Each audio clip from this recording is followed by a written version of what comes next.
Thank you for participating in the Bureau of Elections training webinar on the Lobby Act and for the electronic filing platform, Michigan Transparency Network, or MITN. As I said, my name is Kara Reed. I am an analyst with the Bureau of Elections, and I will be your presenter today. Joining me from the Bureau are several colleagues. Heidi Lowen, our Manager for Personal, Financial, and Lobby Disclosure. Bill Azelton, our departmental technician. Unfortunately missing today is my co-analyst, Sarah Hamlin. But lucky us, she was able to assist with making this PowerPoint before being out of the office. Okay, let's get the training started. Where our last two trainings were focused only on the Mitten platform, this is the first of our regular trainings where we will first focus on the statutory side, and then we'll go into a Mitten tutorial. Please note, this training presentation will be recorded and used for additional training purposes on our website. During the training, you can drop any questions into the chat and we will do our best to answer them for you. We also have a Q&A at the end of the training. If you have a more complex question that would require a more detailed answer, please send them via email. We are more than happy to help you in any way we can. Okay, let's dig into the details. Act 472 of 1978 is the Michigan Lobby Act. It regulates the lobbyists, lobbying agents, and lobbying activities for the state of Michigan. On this slide is a link to the Lobby Disclosure website where you can access additional resources. When you scroll down the page, you will see quick links. These can be clicked to move directly to the section of the website you need. Okay, let's break down the definition of lobbying. Under Section 5, Line 2 of the Act, lobbying is defined as communicating directly with an official in the executive or an official in the legislative branch of state government for the purpose of influencing legislative or administrative action. Lobbying allows organizations to directly influence state-level public officials. This helps shape legislation and policy decisions that affect their constituents and the state as a whole. There are 4 parts of this process that help to define lobbying. First, building connections. This amplifies voices and assists with driving results in policy advocacy. Second, lobbying helps to build public trust by demonstrating the importance of the issue and the efforts made to address it. Third, lobbying can mobilize resources and support from various groups, making it easier to achieve policy goals. And lastly, lobbying engages legislatures and public officials in the decision-making process.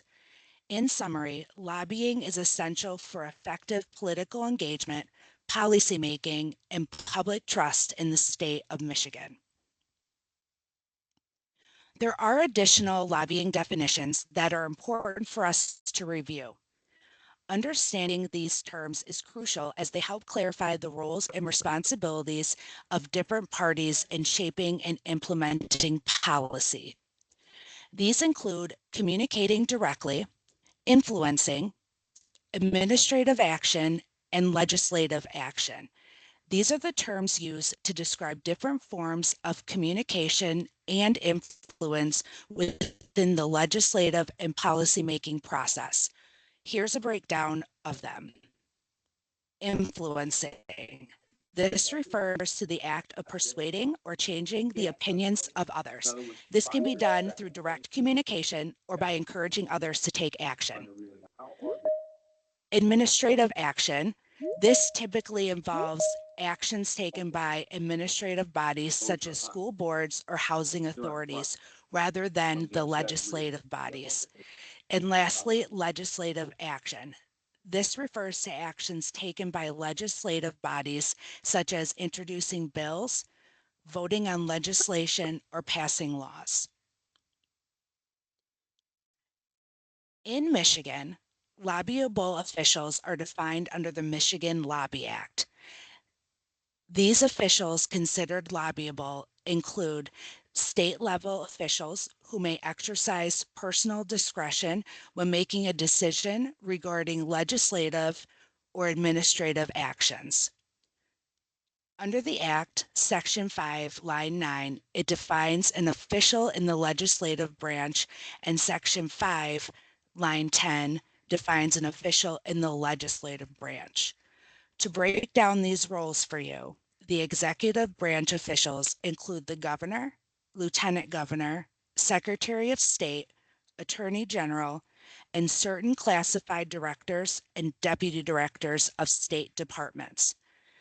And then we have our legislative branch officials, which include state senators, state representatives, the auditor general, deputy auditor general, and any non-clerical policymaking employee of the legislature. Lobbyist agents or lobbyists are the entities lobbying. A lobbyist agent is an individual, firm, or other type of organization that is compensated or reimbursed to lobby public officials on behalf of an employer or client. Whereas a lobbyist is typically a corporation, association, or any type of organization that compensates or reimburses a lobbyist agent or other employee to lobby public officials. Please note, typically, individuals usually meet the definition of a lobbyist agent rather than a lobbyist. The registration requirements for agents and lobbyists are different. Based on the definition you meet is what you register as. A lobbyist agent for 2025 meets the definition if the individual or organization is compensated or reimbursed more than $800 in a 12-month period for lobbying. This also includes any person entering into a contract to receive more than this threshold during any 12-month period immediately becomes a lobbyist agent.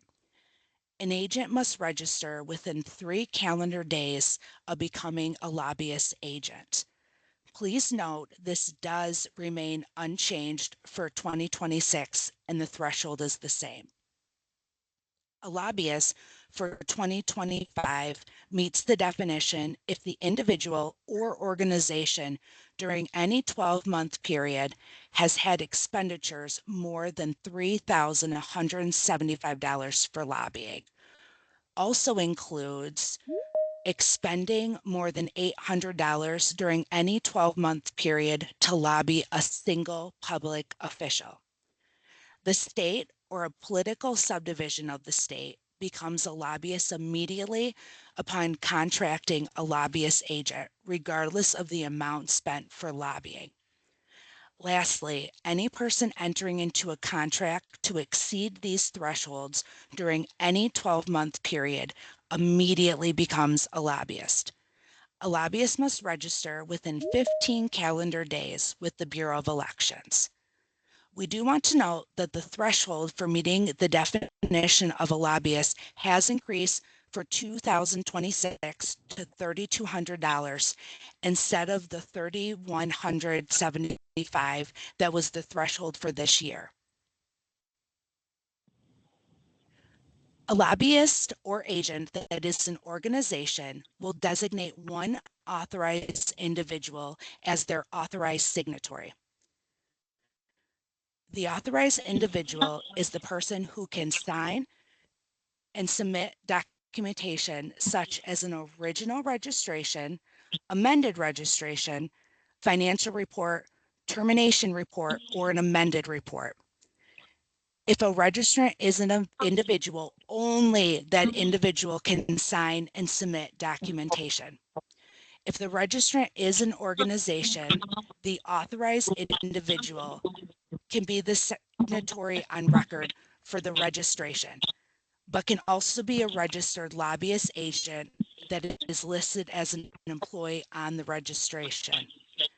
If the registrant has a registered lobby firm listed as an employee, That firm's signatory or one of its listed employees is also considered an authorized individual. How do you know if you are a lobbyist agent, or an employee? The difference between each definition is based on very specific expectations of each role.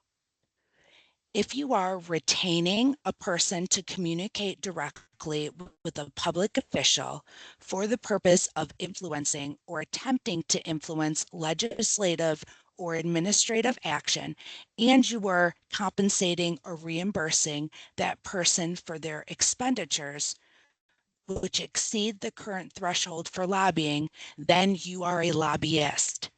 If you have been retained by a person for the purpose of influencing or attempting to influence legislative or administrative action, and you are compensated or reimbursed for lobbying expenditures which exceed the current threshold value, then you are a lobbyist agent.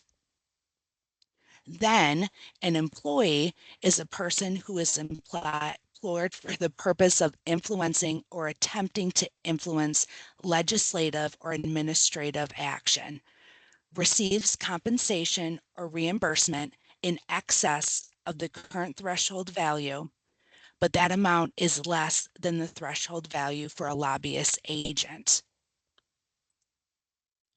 The threshold value is calculated every year and goes into effect on January 1st. The Lobby Act requires the threshold to be adjusted based on the Detroit Consumer Price Index, and the fees for the next year are posted on our lobby webpage every December. The 2026 CPI numbers were just released, and the new amounts will be posted on our webpage within the next week. If anything about your active registration changes, you're required to file an amended registration with the Bureau of Elections. You can utilize this process to change the registrant name, update the contact information, add or remove employees, or change the signatory. Anytime that you have employees that terminate as agents, you must submit an amendment removing them as an employee from your registration. As we wrap up registrations, I want to note a few key points. Late fees will be assessed for each calendar day the registration is late. The late fees are recalculated and adjusted at the end of each year at the same time as the thresholds. For 2025, the registration late fee is $32 per day, up to a maximum of $960. Please note this is remaining unchanged for 2026. Once you are registered, you will be required to file a financial report, which will be the next topic in this presentation. Financial reports are due twice per year on January 31st and August 31st. If you cease lobbying activity, you will need to file a termination report within 30 days to terminate your registration. If you ever need to become registered again as a lobbyist or lobbyist agent, you will create a new registration. We do not reactivate terminated registrations. Most importantly, unless you are filing an amended registration, please make sure you're completing the entire registration form.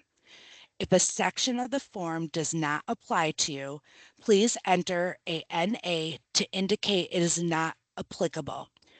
I cannot stress enough that unless you are amending a registration, every section must be filled out and you must sign the form in ink.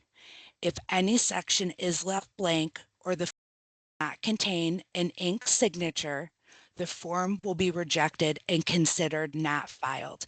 This could result in late fees. We are now ready to transition to financial reports. Just a friendly reminder that we will have a Q&A after the entirety of the presentation. but please submit any questions you have in the comments so we can address them throughout the presentation or at the end. As I said before, financial reports are filed twice per year by registered lobbyists and lobbyist agents to disclose the lobbying activity and expenditures associated with that activity.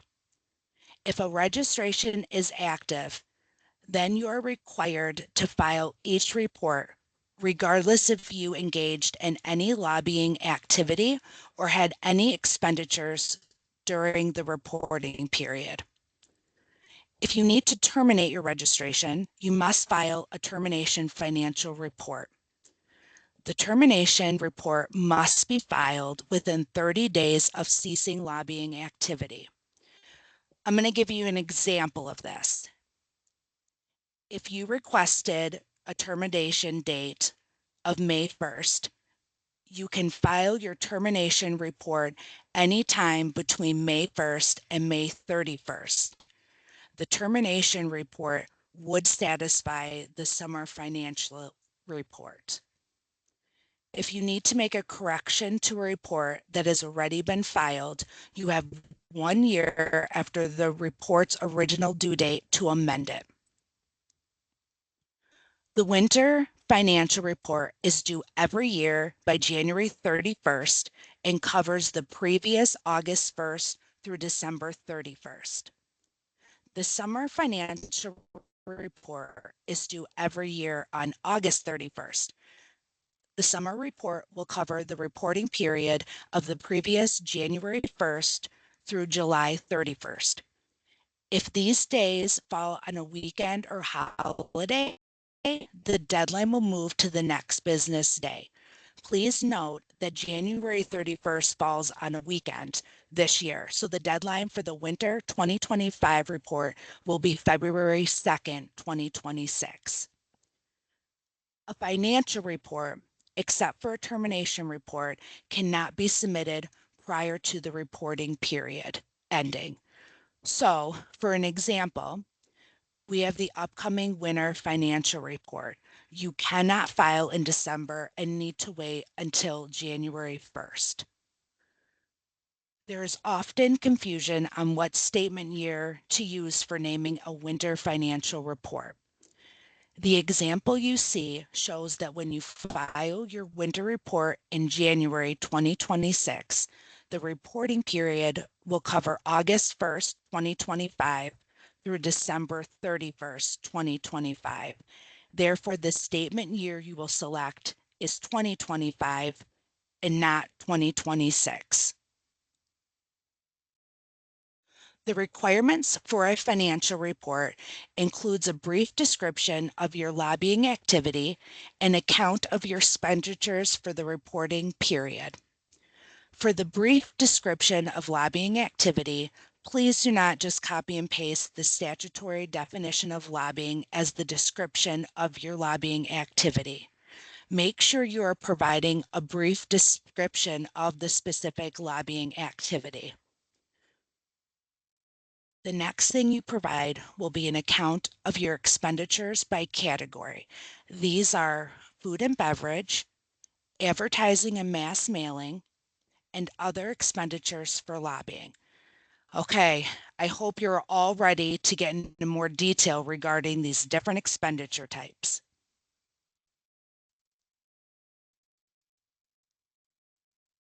If you have expenditures above the current threshold levels for any of these categories, you will need to itemize your expenditures. These include a financial transaction with a public official, their family member or business, travel and lodging expenditures for public officials, individual food and beverage expenditures for public officials, and group food and beverage expenditures for public officials. If you are filing a paper financial report, you will need to download a separate itemized expenditures form and submit the document with your financial report. Please note, these documents can be found on our website. The first itemized expenditure is financial transactions with public officials, their family members, or business. A financial transaction is a loan, purchase, sale, or other type of transfer or exchange of money, goods, other property, or services for value.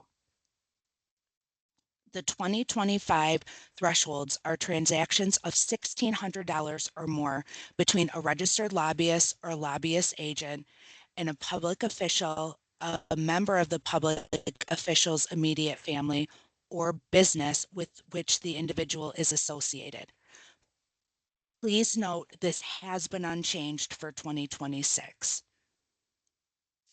When reporting a financial transaction, you will include the names of the parties, a description of the transaction, along with the date and amount of the transaction. If any portion of a financial transaction involves travel or lodging expenses in excess of the current threshold, must also be reported under the travel and lodging itemized expenditure. A financial transaction does not include a lobbying expenditure unless paid directly to a public official, an immediate family member, or their business.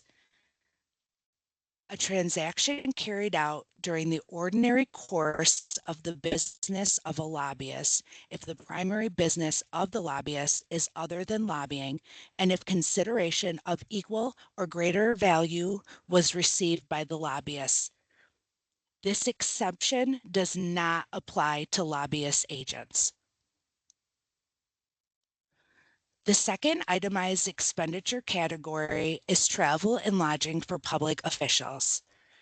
This is where you would report any travel or lodging expenses reimbursed to a public officer in excess of the current threshold.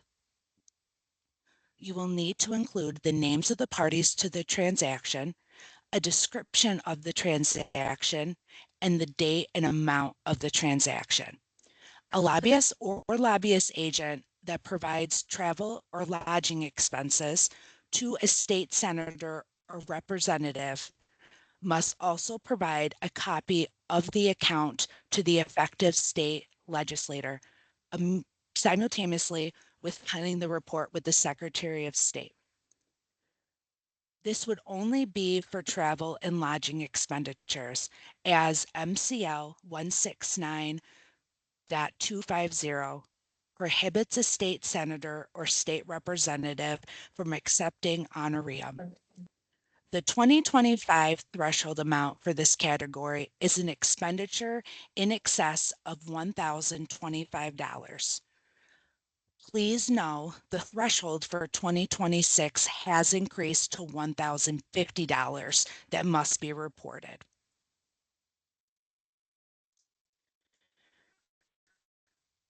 The third category is individual food and beverage expenditure for public officials.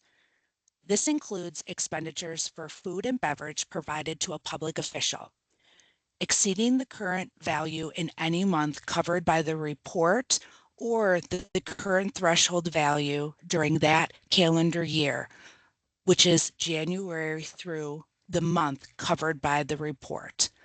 Okay, real life example, because that was a lot.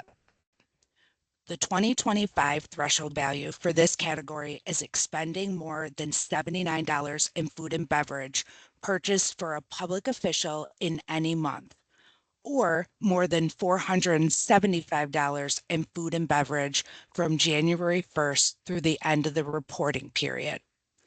The report shall include the name and title or office of the public official and the expenditures on that public official for the months covered by the report and for the year.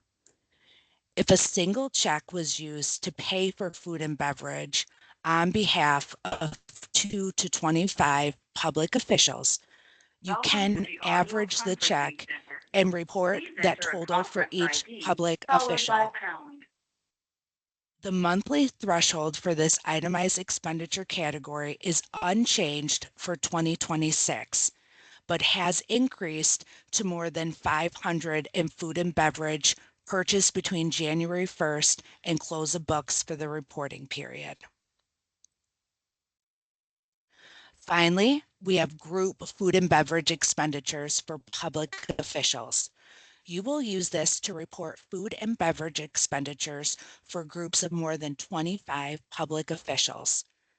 The type of events required to be reported are invitations to an entire caucus of either the House or legislature, or an entire standing committee of the legislature invited for the purpose of being informed about a bill that has been assigned to the committee.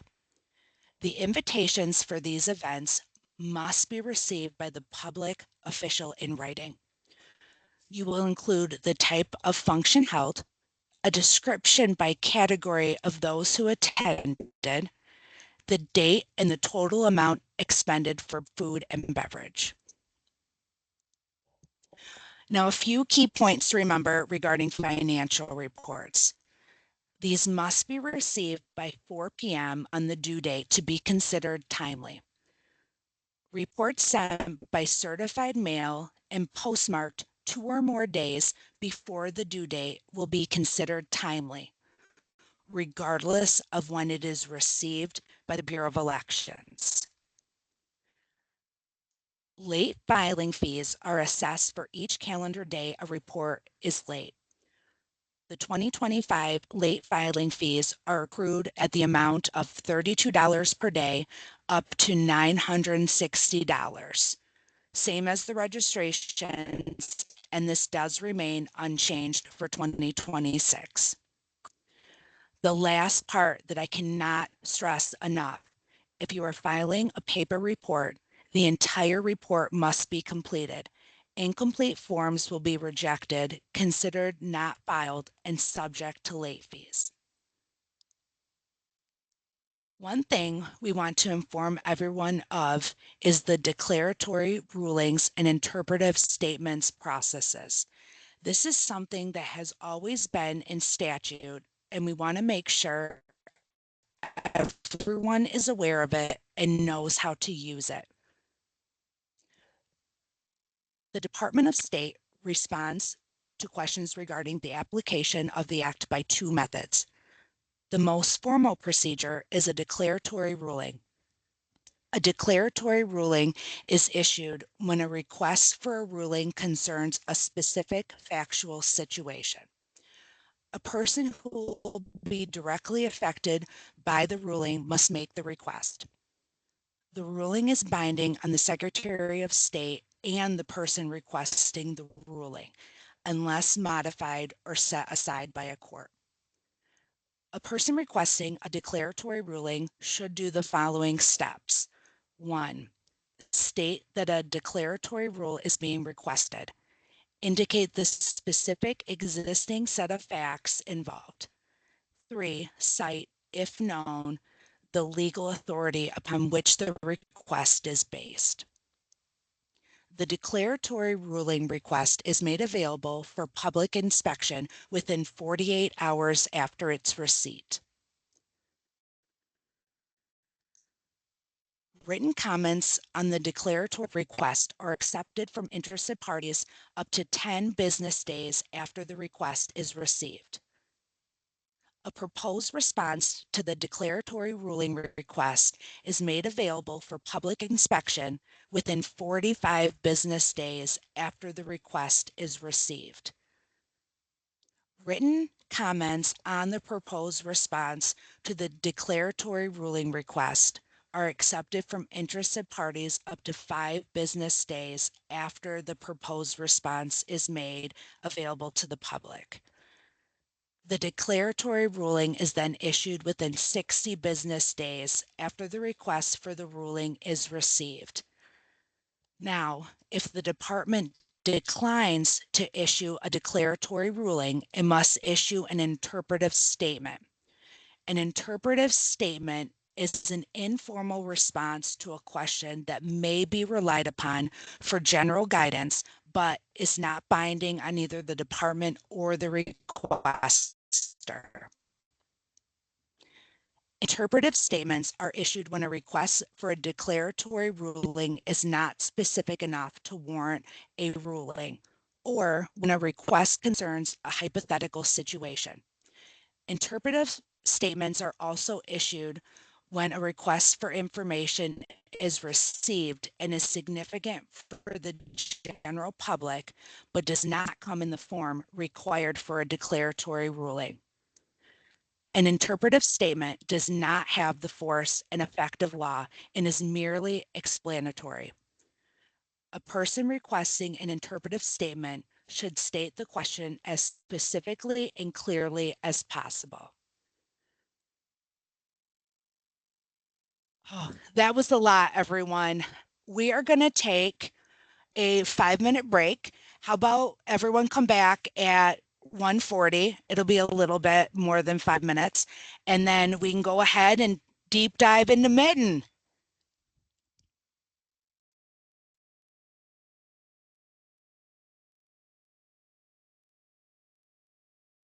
Five-minute break. Well, I'm gonna log back in.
I hope everyone enjoyed their break and everyone is back ready to go.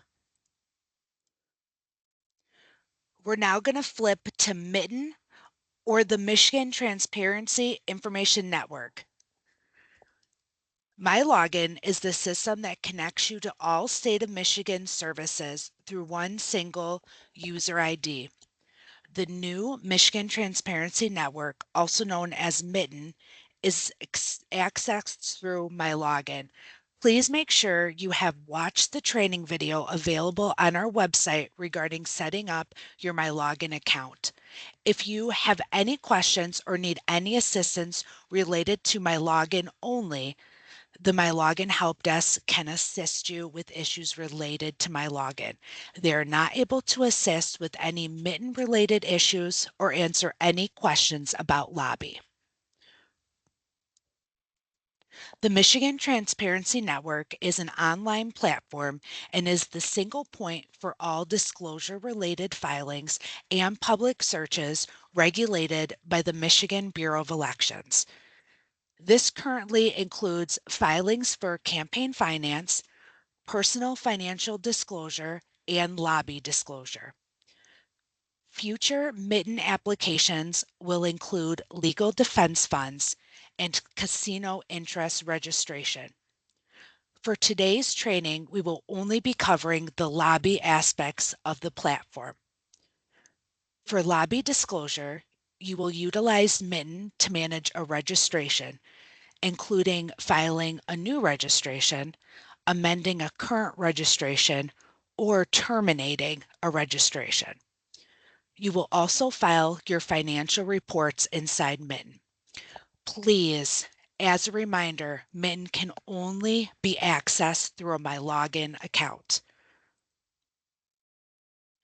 We will now go over the functionality and how to use the Mitten application. Mitten has 3 modules, which include committee, lobby, and personal financial disclosure. Since we are going to be working on lobby registrations and financial reports, we are going to click Lobby. Once you enter the Lobby module, you will see your lobby dashboard. This page provides you with a summary list of every lobbyist or lobbyist agent record that you are associated with and provides you with basic details of the registration. The home icon is located at the bottom of the page and looks like a house. This icon will redirect you back out of the main Mitten landing page. The other key feature on the lobby dashboard is that big green button that says Request Access, Create New Lobby. You can click on this button to request access to an existing registration or to create a new lobby registration. I am going to explain how to select your user role to a registration. To add a registration record to your lobby dashboard, you must request access to the registration. Once access is granted, the record will remain on your dashboard unless your access is revoked or reset. When you request access to a lobbyist or lobbyist agent registration, you need to tell Mitten what type of user access role you need. There are only 2 roles you can be. You're either going to be the lobby registrant or lobby data entry user. Now, I think I'd be happy or helpful to give you a few examples. So a registrant is going to be the signatory or an authorized employee listed in Section 7 of a registration and who is a registered lobbyist or lobbyist agent. A data entry user can be anyone.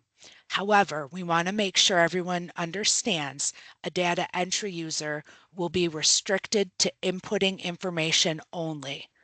They will not be able to certify, sign, or submit documentation or filings. Now, regardless of which role you choose, the process for requesting access is the same. Now, there have been changes to roles, and Mitten now recognizes the user role you have linked to the assignment. This is a new enhancement to support users being able to change and go between roles. This change has resulted in users having BOE error on their dashboard if they are affected by this. If you see this, please email BOE. We can reset your access and then you can request again. Unfortunately, this is the only way to resolve this, but once your role is finalized, you will have more fluidity with access. We are encouraging and recommending that users log into Mitten ahead of the filing period to review your access. If you are requesting registrant access, you will see the screen on the left requesting your address and email. Complete the fields and click Save and Next. If you are requesting data entry user access, you will not need to enter any additional information. You still then will click Save and Next. The final screen is a certification statement.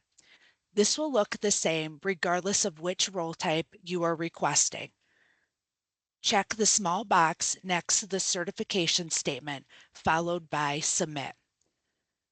If you are requesting registrant access, the request will be routed to BOE staff for approval. But if you are requesting data entry user access, that request will be routed to the registrant for approval. Let me show you how easy it is to request access in Mitten.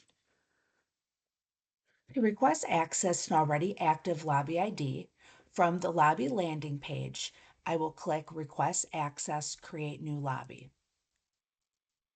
I'm now asked if the Lobby ID is already active. I will say yes, and then a second field will show. This is where I'll start typing the name of the Lobby ID that I'm requesting access to. I will request access to the lobbyist Skittles. Once this populates, I will click the name of the lobbyist and then select Save and Next. I'm now brought to the role request page. Since this is not a new registration, a user has the choice of selecting registrant or data entry user. I will request registrant access and complete the required fields.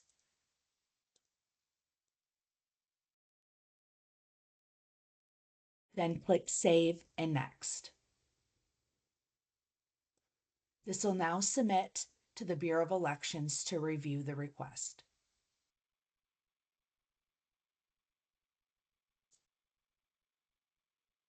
We also want to then be able to show users what it looks like to approve data entry access. Once a registrant opens their registration, they are brought to this page and will click Access. This is where data entry requests show for registrant approval. Click Review and select Yes or No, approving or denying the request. Hey, Kara, sorry to interrupt you, but your microphone went very soft. Is it still soft? There you go. So sorry, everyone. Did everyone hear that? Heidi, do you think I should replay it? Why don't you just start that slide over? I think it started at the beginning of the slide.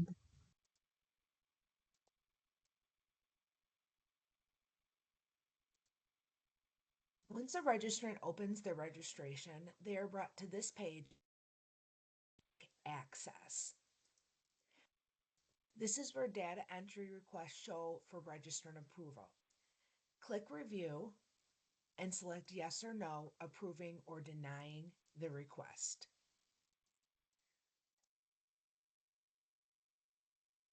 I think that still might have been quiet and I apologize, but please know that we will be posting this on the website in case you do need to watch that again. I am sorry, everyone. Now, if you do not have an active registration, you will have to create a new Lobby ID. A new registration must be submitted by a registrant. A data entry user will not have access to a lobby ID until a registrant's access has been approved. Then they can go in and review the request sent to them. Now, this is how this works in Mitten. To create a new lobbyist or lobbyist agent registration, we will follow these steps. Click Request Access, Create New Lobby. We will choose No because the registration has not already been assigned a lobby ID. Please note that only active lobby registrations will appear in public search, and these will not be visible until activated by BOE. We're then going to click Save and Next. We are now asked if a notification was sent to you informing you that you have been added as a non-registered employee. Select Yes or No. For this demonstration, I am choosing No, I was not notified. Click Save and Next. We will now choose the lobby type we are registering.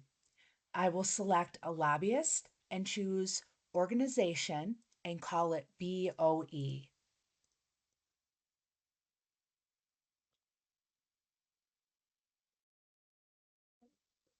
Because this is a lobbyist registration, I am statutorily required to disclose a fiscal year. An agent is not required to disclose this. So I will choose January 1st, 2025 to 12/31/2025 and an active date of 12/11. I'll click Save and Next. This next page is where you'll add addresses associated with your registration.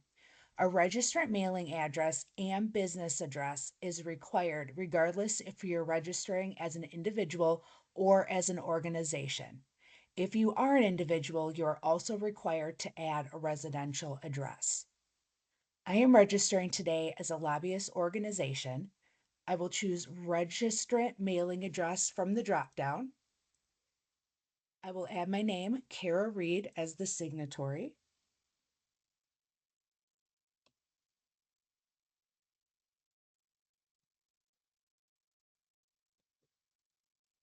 And then I will complete all the required fields.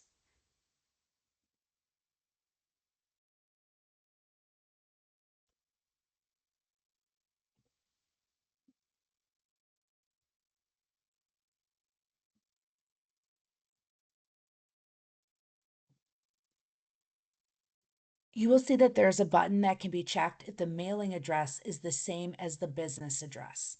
For this presentation, I'm going to say yes, they are the same. Click the box and then click Save Address.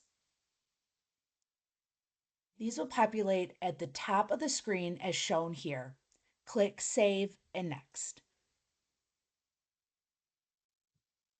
The next page in the registration process is adding an employee. I will show how to add an employee when I amend my registration, so I'm just going to select Save and Next. I am now at the role page, and because I'm creating a new lobby ID and only a registrant can submit, my only role to choose is registrant. If you need the role of data entry user, the registrant will need to create the lobby ID, and then you'll be able to request access. Choose Lobby Registrant and complete all of the fields.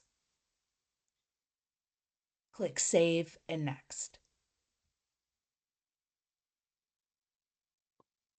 You will now click Generate Registration. This will show at the top of your screen. Open the download, review it for accuracy.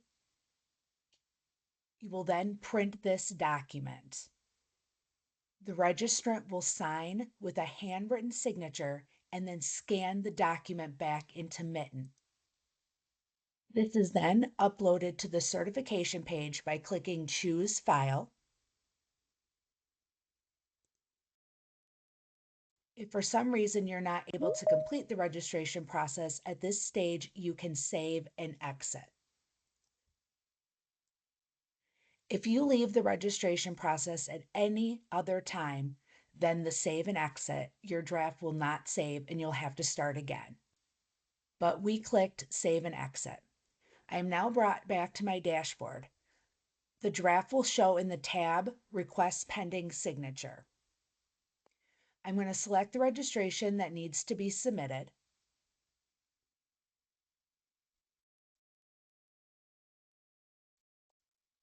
I will upload the signed document. I must certify that the information is true and accurate to the best of my knowledge, and then I will click Submit. This is now sent to BOE to review.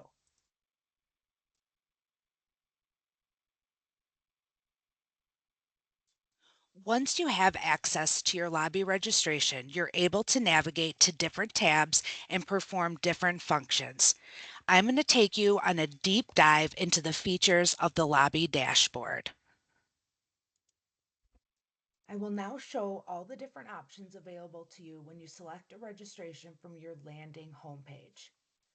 As you can see, it takes me to the main page for testlobby.org, where I can navigate to whichever tab I need to use for this registration. Notice the different tabs at the top of the page. Whichever tab you are currently viewing will be shown with the green background on the tab label. We can look at addresses associated with this registrant, employees, filings, registrations, any notifications that they have received, view and pay fees, as well as any data entry, user access to the lobbyist or agent registration.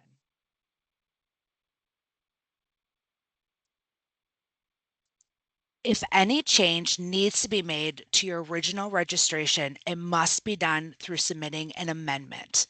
I will now show how this works in Mitten.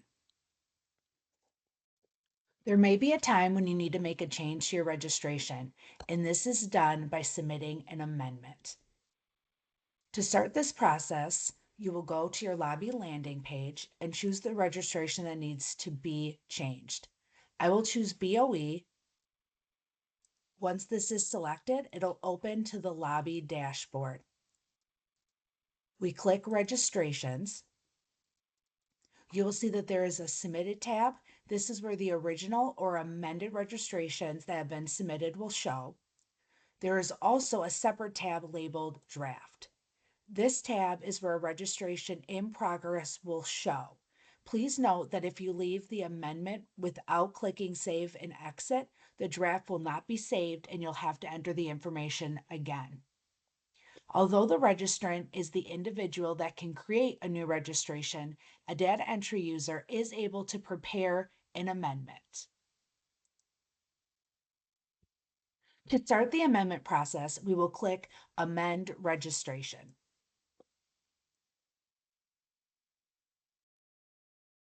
You will first see the demographics of your registration. You will review this, and if no changes, click Save and Next. You are now brought to the addresses where you can review. If no changes, click Save and Next. For this amendment, we are going to add a lobby employee. Select Add Employee. You will select if you're adding a lobbyist agent, or a non-registered employee. I will select lobbyist agent individual named Harry Carey.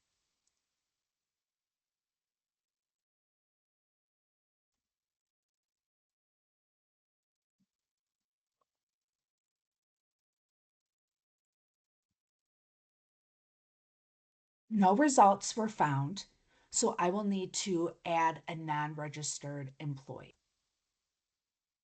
I do this by selecting click here to create lobbyist Harry Carey.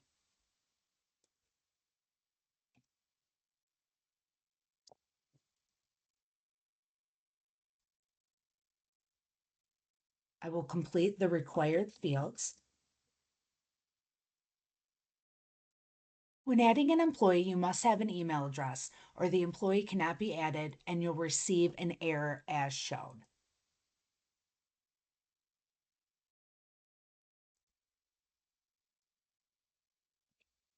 I will enter my email address, click save. You will see that the employee shows as a non-registered employee because they have not registered with the state of Michigan to lobby. After you complete the employee screen, you'll click Save and Next. When amending a registration, a new signed document is required to be hand-signed in ink by the registrant. This is the same as when you are creating a new lobby registration. You'll click Generate Registration, open the document, see that the change is listed. You will print, sign, and upload the document to the Choose File button. Let's say the registrant was not available when a data entry user added the amendment. You can click Save and Exit. This document will now go to your Draft tab. Once you're brought back to your dashboard, you will click Registrations. The document will show in your Draft tab. Please note that if an amendment is already in process, there will be static text letting you know that amendment has already been started and you cannot begin a new one. The registrant will click on the Draft tab, review the document, and complete the amendment process.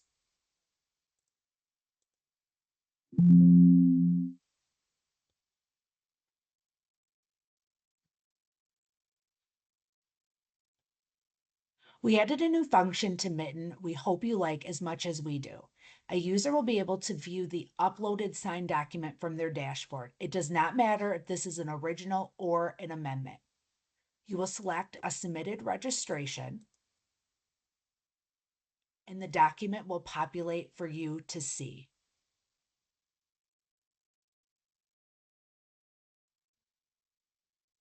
The amended registration has been submitted to the Bureau of Elections for review.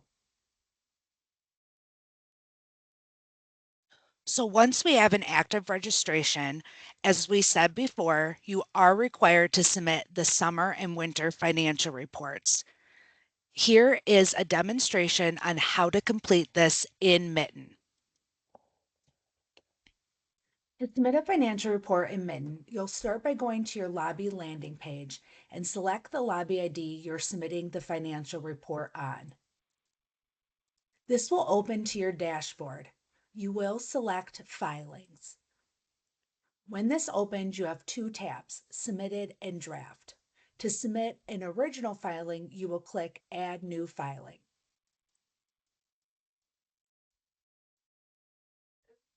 Select Document Type as Financial Report.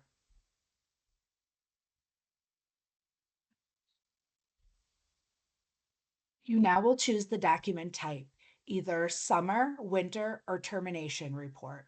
I will do Winter Financial Report. And I'll put the statement year that I'm completing the document in. So this will be 2025. Click Save and Next. The first field you will see is Did you engage in lobbying activity? If you did, select Yes, and then you will add a description of your lobbying activity. I will indicate I did not lobby this reporting period. Now you will then add expenditures for mass mailings, food and beverages for public officials, and then all other lobbying expenditures. Even if you do not have an expenditure for one of the types, you will still need to enter a number, which means you will put a 0. If you leave a field blank, you'll get an error as shown.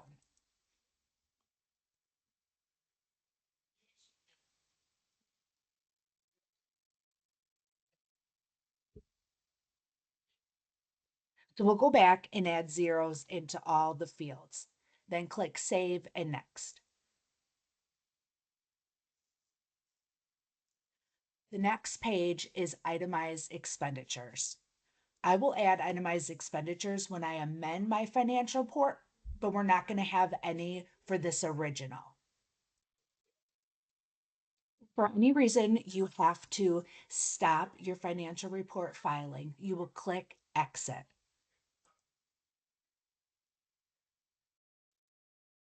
You're then taken back to your dashboard.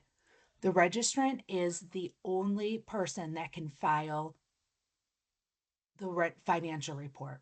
We're going to again click the Filings tab, click Draft, and open the Winter Financial Report in progress. We'll click Save and Next. When we click on the filing, you're able to review what has been entered, and then you're taken to a summary page where you can review your expenditures before you submit. You'll see that I did not have any itemized expenditures attached, so this will show all as zeros. If accurate, certify and submit. We have added an enhancement to Mitten that when you click on a submitted filing, you now see the summary page of your filing. We hope you like it as much as we do.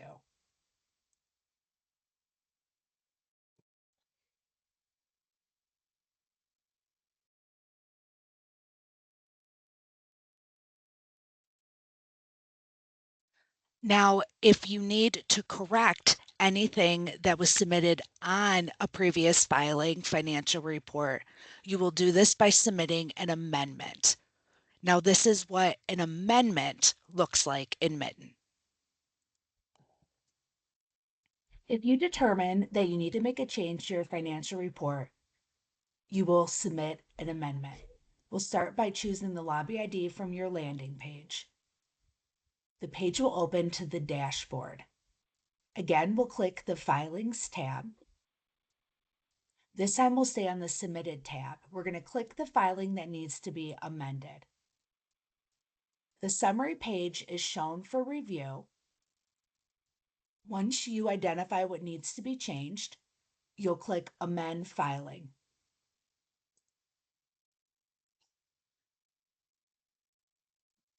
Review the document name and statement year, and if correct, click Save and Next. Please note that if you do choose an incorrect statement year or document name, there is not a need to amend your filing. You will contact BOE and we will move the incorrect filing to correspondence in, and then you're able to create the correct filing in Mitten and submit. Since this is accurate, I'm going to click Save and Next.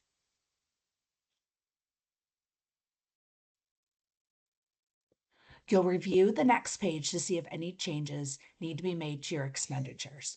For this demonstration, I'm going to mark yes, I engaged in lobbying activity, and add my description. I will expand my expenditures to 50 for all three types.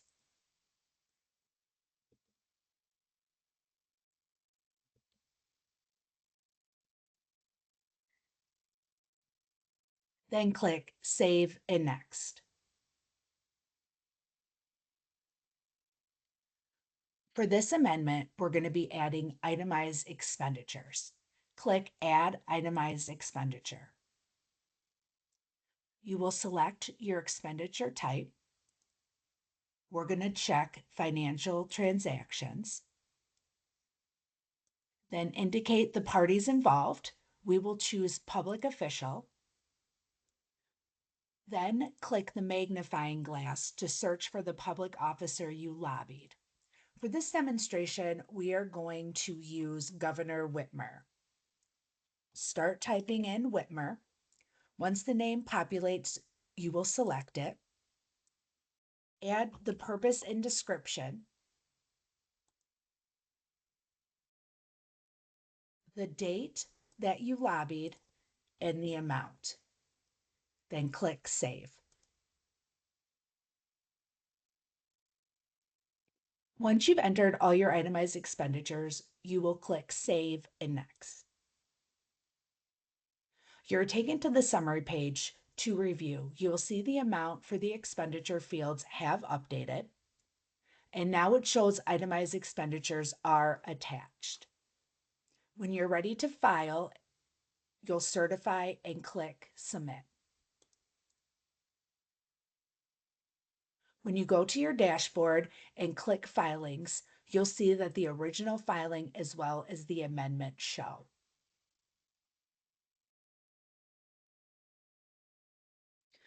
The final process we will review is how to terminate a registration. A termination financial report is required to complete this request. A termination financial report can be filed at any time and does not have to follow the summer or winter filing schedule. A report is not able to be accepted prior to the termination date. This way, the final filing summary captures all lobbying that was done up to the termination date. This is what terminating a registration looks like in Mitten. When you decide you'll no longer be lobbying, you will submit a final financial report to terminate your registration. A termination financial report must be submitted after the termination date, but can occur at any time after that. You do not need to wait for the financial report filing deadline. To submit a termination financial report, you will go to your lobby landing page, choose the lobby ID that you are terminating. Once the dashboard opens, you'll select Filings. Click Add New Filing. The next screen is where you'll enter the report type and statement year. I'm going to choose Financial Report, Termination, 2025, and a termination date of 12/11. Then click Save and Next. You are brought back to the expenditure page. I'm going to say, no, I did not engage in lobbying activity. I will put zeros in all the fields and click Save and Next. I have no itemized expenditures to add, so I'll click Save and Next.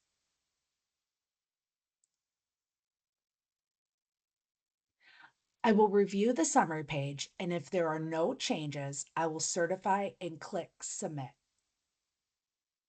The filing will go to BOE to review to determine if a termination is able to be granted.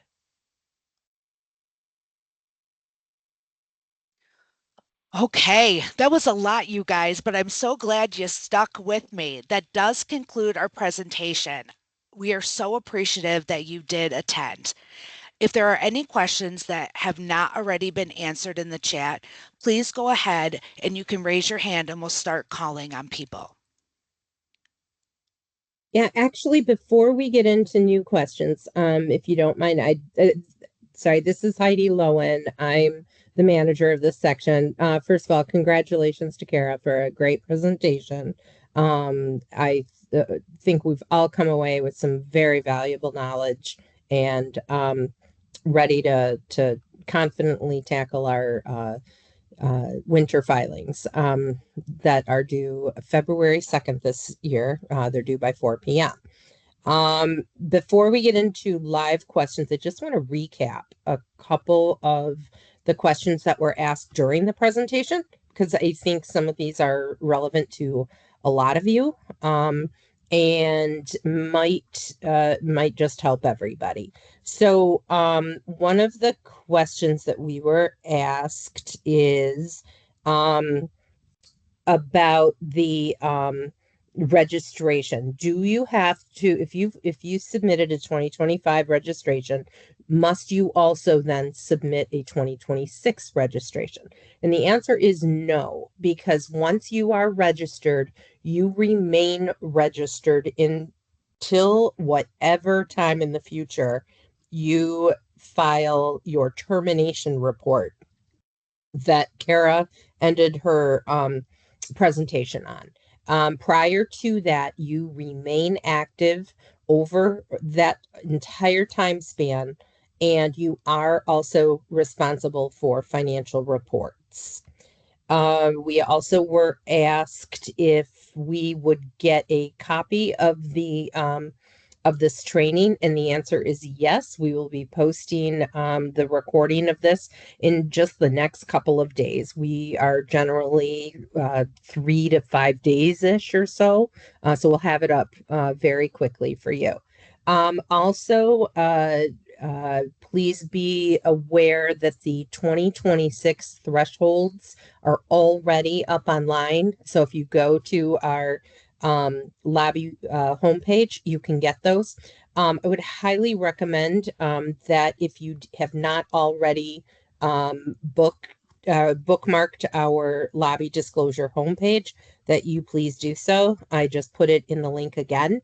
And I would also add our email to reach out to us and put that in your contacts. It is financial disclosure at michigan.gov, and I've also put it down at the bottom. Then let's see. Okay, the registration. For the lobby threshold, that monthly $79 a month threshold, the question was, is that every 30 days or is that each month, like January, February? Like, when does that $79 reset? I put up our Administrative Rule 31, paragraph 1, that says that you can select any reasonable accounting method. The key is that you must maintain consistency, and it needs to reasonably and reflect the expenditures in any given accounting period. So as long as it's capturing it in its entirety and you're consistent about it, you could set your own 30-day window. But if you set, like, maybe from the 15th of or the 16th of each month through the 15th of the next month, because for, I don't know, maybe your internal counting, that's how you do it. You can do that, but you would have to always be starting your next evaluation monthly thresholds for those $79 amounts, starting on that specific date each time. And let's see, we also had a question about what is the direct link to log into Mitten. You do not log directly into Mitten. Everybody utilizes My Login, which is a statewide DTMB produced platform that guarantees and does the identity checks to make sure that you're a real live human being. You then add this Mitten to your dashboard on My Login, and then it will take you into Mitten from there. And we have lots of tutorials on our website. You also can go to mylogin.michigan.gov to get help with setting up your My Login if you don't already have one. And let's see, we've got the error pages. Some people are seeing that error page that Kara was talking about that says contact BOE. And so we reiterate, if you're in Mitten, you are on your lobby dashboard, and you are looking at, like, the accounts you should have access to, and you're seeing it say error contact BOE, you're going to want to take a screenshot of that and email it to financialdisclosure@michigan.gov. And someone in our section is going to then do an internal reset really quick. And then you'll be able to go back in, and log into that account, and you won't continue to have that issue anymore. But there's no way to avoid having to do that one-time reset. So just please reach out to us. We're ready to handle those quickly, and the turnaround time will be very quick. And then let's see.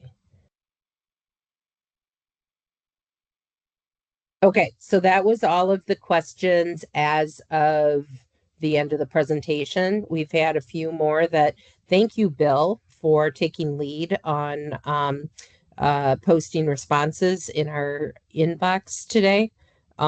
We've got a question from Gary Malo that's, I'm a lobbyist agent listed as an employee in Section 7 of my client's lobby registrations. Do I enter their financial report data as the registrant, the data entry, or either?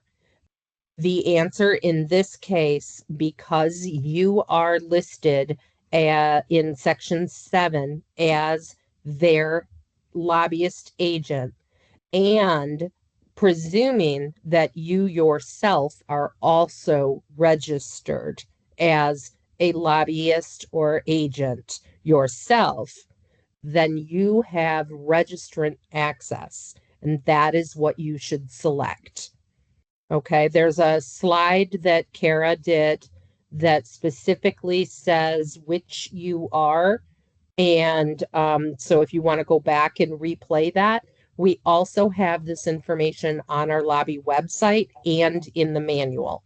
So just go and just follow the options. You'll see where it says that you are a registrant if you are listed, if you are a registered agent and listed as an employee on line 7.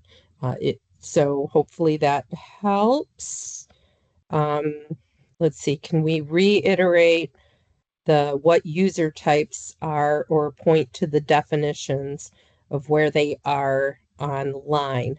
Bill, could you put the online link to where they can go to get that information here in the chat so people can bookmark that? And okay, and then Laura asks, Did you mean the main lobby disclosure webpage?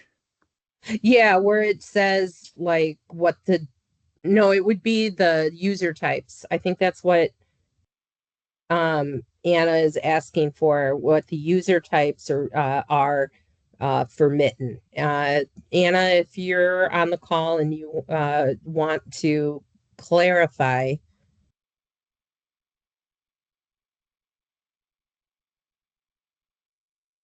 Okay, I don't know if Anna is still with us. I mean, Bill provided, the answer here from the Mitten perspective, which is what I think she's asking, but it's also in our manual, which is online. And it will also be in this presentation as well, because when Kara went over it, you can just find that screen for which are you, a registrant or a data entry user, or a non-registered employee. Those are the 3 categories that are in there. But a registrant is going to be the user themselves, whoever's listed as the signatory for that organization, or it's going to be a registered employee that is listed on line 7. Or it is going to be a registered employee of the agent that is listed on line 7. Those are the 3 ways that you are directly a registrant who can file for that organization. And we'll try to, while we're still on the call here, try to get that site up, or I'm sorry, that web address up. And then, okay, so Laura asks the same question. if your organization has a third party doing the lobbying, so you're asking who's the lobbyist, who's the agent, and who's the lobby registrant. So the act itself only recognizes two types of entities: a lobbyist that must register. They're the ones who are spending the money to influence. And then you have the lobby agent, who is the one being hired to do the lobbying. And then the registrant is a mitten term that is used to apply to all lobbyists and agents collectively. So the term registrant covers lobbyists and lobbyist agents.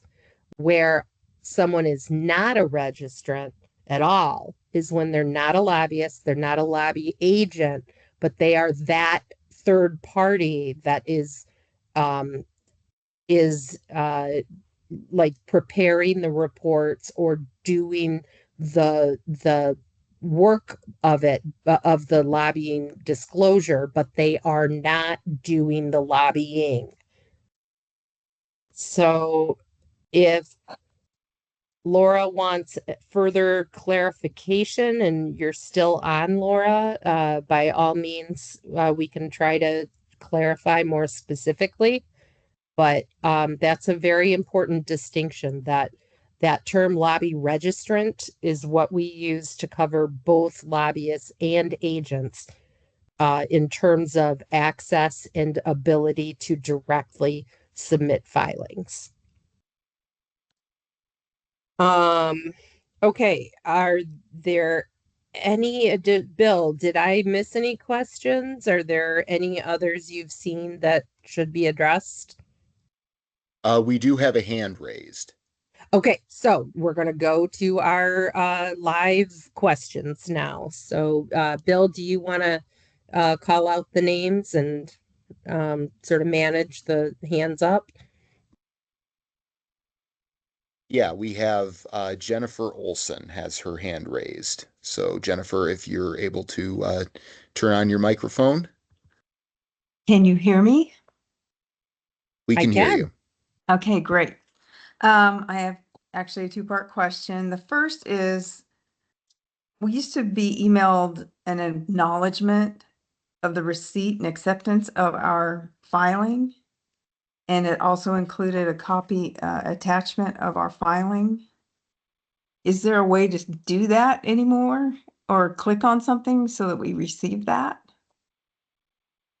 So I am going to I'm going to address it in two parts. I'm going to address how it is that you can confirm that you have filed successfully, and and the contents of it. But then I also, Kara, I'm going to ask you to provide, because I know that this was something we've been talking about with Tyler, to actually generate those reach outs and recreate what used to be in the old e-lobby system.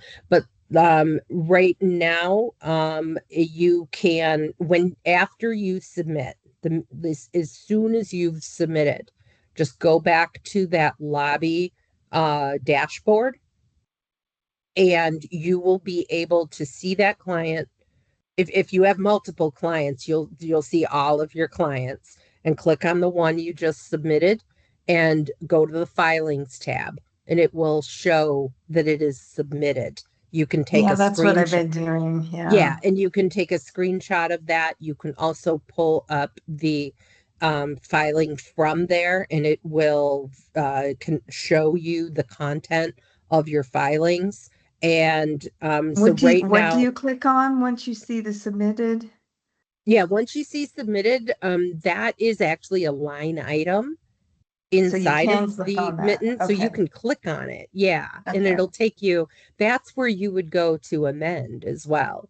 Okay. So you can look at it, you can screenshot it, you can do a printout of the page. And then if you did need to make an amendment, you're just going to go down to the bottom of that same exact page and hit amend. But Okay. that gives you that concrete tool that you can verify. I know your clients want to see that, and you want the clarity of knowing that you did it. Yes. So you've got that right now, the ability to do that. We would like to get it back to how it was in e-lobby. And we do have a ticket in for that. So I'm going to let Kara talk about where we're at with that, to give us an idea of like where in the development, if she's aware that it might be. Okay, and after that, I have one quick clarification. Thanks. All right. One additional piece I just want to add is if it's a financial report or an amended registration, you are able to go to public search and you'd be able to see if your filing was submitted because it would automatically immediately show once it's submitted in Mitten. So I just wanted to throw that out there. Heidi's right. We do have a enhancement that we've already reached out to the developer, which is creating a button that you'll be able to click, generate anything that you've submitted in Mitten, and then be able to print it. I will tell you that that has not started yet, but within the next year, that is what the plan is for Mitten and documents. Will we be able to go back and print out old ones? Yes. Okay. That's Kara, good. can you make a note on the ticket for that, we do want to make certain that it's retroactive?